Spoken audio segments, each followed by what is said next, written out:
And Nuremberg, April 1945, First War, April 15, 1945, Zoe 9:30, Nuremberg, Bavaria, Greta Muller held her 6-year-old son Hans, and, tightly as the cellar's wooden beams creaked under the weight of collapsed rubble. The American artillery barrage had ceased half an hour earlier, but their neighborhood lay in ruins, entombing them beneath debris that grew heavier with each passing moment. And through a small gap where the basement window once stood, Greta heard voices. American soldiers speaking English. Nazi propaganda had warned of rape and torture and death at the hands of these savage monsters. She pressed her hand over Hans's mouth to stifle any sound that might betray their hiding place. Then, a voice broke through in halting German. "Is anyone there? We'll help." Staff Sergeant Mike Thompson from Chicago crawled through the debris, and, finding Greta and Hans. Expecting death, Greta was stunned when Thompson carefully freed her pinned legs, carried Hans to safety, and returned for her. And, as gunfire echoed from lingering German defenses, he shielded them with his body, guiding them to an American aid station set up for German civilians. And, for Greta, conditioned to expect slaughter, the act of an enemy soldier risking his life to save hers was unimaginable. And the weight of propaganda, Nazi propaganda, had been relentless, portraying Americans as subhuman, Jewish, controlled demons devoid of mercy or honor. And radio broadcasts, newspapers, and community meetings painted a picture of racial hatred, claiming American soldiers reveled in atrocities. And children sang songs glorifying death over capture, while schools taught that surrender meant torture and degradation. And village leaders enforced orders to execute anyone waving white flags, and families were given poison capsules for mass suicide to avoid American hands. And the psychological conditioning was so thorough that many Germans believed death was preferable to encountering the enemy. As American forces advanced, and they encountered civilians terrorized into choosing suicide over surrender, and entire families perished rather than face the demons they'd been taught to fear. In Nuremberg's rubble, and American soldiers found civilians hiding in basements and bomb shelters, caught between opposing armies with no escape, and rules of engagement prioritized civilian safety. But urban warfare made this nearly impossible when German forces used civilian areas as defensive positions. Soldiers faced constant moral dilemmas, balancing military objectives with humanitarian duties under fire. And unexpected humanity for American soldiers like Corporal James Mitchell from Detroit, who had fought from Normandy to Bavaria. And the fanatical resistance of German troops was expected. But discovering terrified families in bombed outbuildings was not. They were everywhere. Mitchell wrote to his wife, old folks, women, kids, too scared to cry. Some tried to harm themselves rather than be taken. We had to move slowly, gently, to show we meant no harm. Trust building was gradual, and often taking hours of patient reassurance to counter years of propaganda. Private First Class Tony Romano from Brooklyn found 3 orphaned children, and ages 4 to 8, surviving on scraps in their destroyed home. Sharing his rations and carrying them to safety, he recalled their fear. And the oldest girl shielded the younger ones, thinking I'd hurt them. When I gave them chocolate, they didn't know what to do. It broke my heart. These small acts, sharing food, offering kindness, challenged the monstrous image of Americans. And medical and humanitarian efforts, American medics faced civilian conditions worse than any battlefield injuries. Malnourished children, dehydrated elderly, and mothers without resources overwhelmed medical supplies meant for combat trauma. Army Medic Staff Sergeant Robert Hayes documented the dire state: kids with untreated infections, starving elders, families with nothing.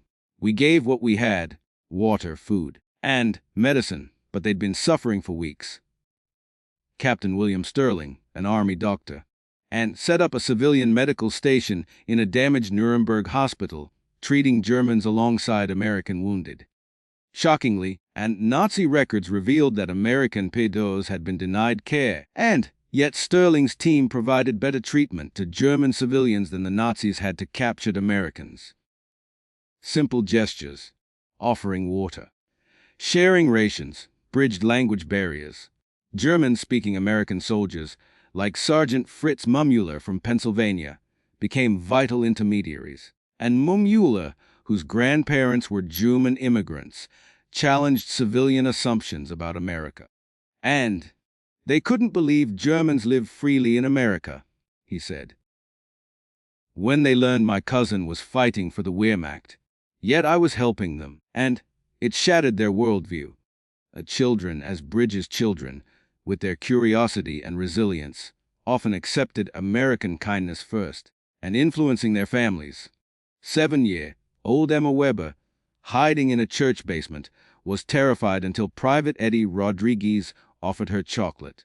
He had kind eyes, not monster eyes, she recalled years later. He showed me pictures of his sister in America, 8-year-old Klaus Hoffman, and, orphaned in Munich, bonded with Corporal Danny Sullivan, who brought food and taught him English words. Klaus's grandmother, initially wary, and grew to trust Sullivan's care. These interactions showed American compassion was policy, not exception. Risking lives for strangers, American soldiers often braved enemy fire to rescue civilians from collapsed buildings or contested areas. And Private First Class Michael Rizzo from Philadelphia, drawing on his experience with urban disasters, repeatedly volunteered for dangerous rescues. I couldn't leave kids trapped in rubble, he said. Snipers were active, but what kind of person walks away? In Hamburg, and Staff Sergeant Robert Johnson's team saved over 60 civilians in 3 days of urban fighting, and prioritizing their safety despite exhaustion and sniper threats. German defenders, seeing Americans save their people, sometimes held fire, and creating rare moments of unspoken cooperation. Wehrmacht Corporal Hans Dietrich, watching from a church tower, couldn't shoot. They were carrying children, and how could I fire when they were saving German lives my commanders abandoned? Sharing resources, American soldiers shared rations, medical supplies, and even personal items with civilians. Rations, with canned meat and chocolate, provided better nutrition than wartime rationing. Mess Sergeant Frank Kowalski's team prepared hot meals tailored to German tastes. We cooked potatoes, made soup, he said. And these people were starving, and we had plenty. It was just decency.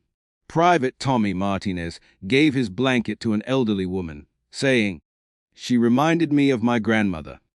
American engineers rebuilt civilian infrastructure, like water treatment plants, and while chaplains worked with German clergy to provide spiritual support.